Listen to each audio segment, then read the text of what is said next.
সবচাইতে দামি সম্পদ যেটা আছে, সবচাইতে উত্তম যে জিনিসটা আছে, ওই জিনিস তুমি যতক্ষণ পর্যন্ত আমার রাস্তায় কোরবানি না করবা, আমার রাস্তায় সদকা করে না দিবা, ততক্ষণ পর্যন্ত নিজেকে মুত্তাকি বলে ঘোষণা করতে পারবা না।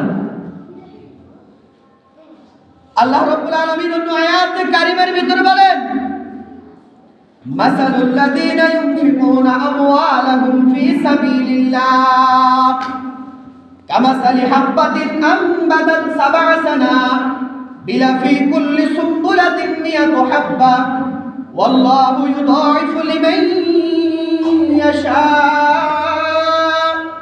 ওয়াল্লাহু ওয়াসিউন আলীম।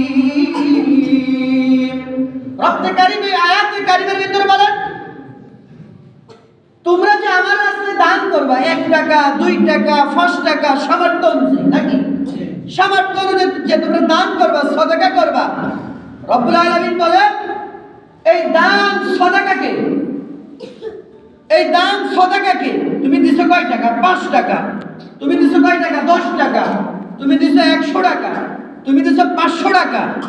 রব্বুল আলামিন বলেন তোমার এই সামান্যটুকু দান আমি রব্বুল আলামিন যে নেকি তোমাকে দিব, শুধু এখানে ক্ষান্ত করি নাই, এই নেকি হাত্তা তাকুনা মিসলাল জাবাল।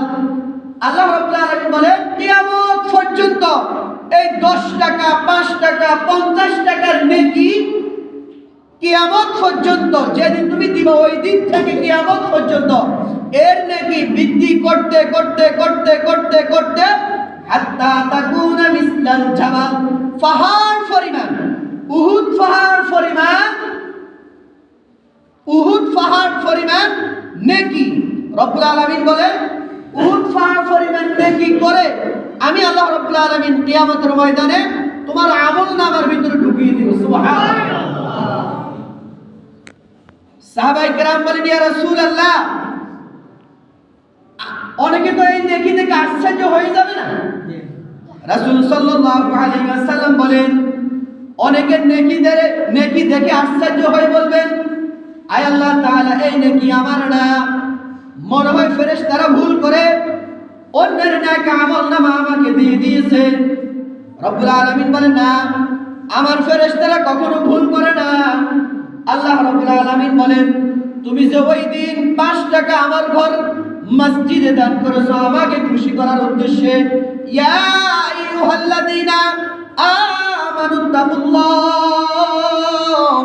আমাকে ভয় করে আমাকে খুশি করার উদ্দেশ্যে আমি আল্লাহ রাব্বুল আলামিন তোমার এই 5 টাকার নেকিকে বাড়াইতে বাড়াইতে বৃদ্ধি করতে করতে কিয়ামত পর্যন্ত বৃদ্ধি করে আমি রব তোমার আমলনামায় ঢুকে দিয়েছি।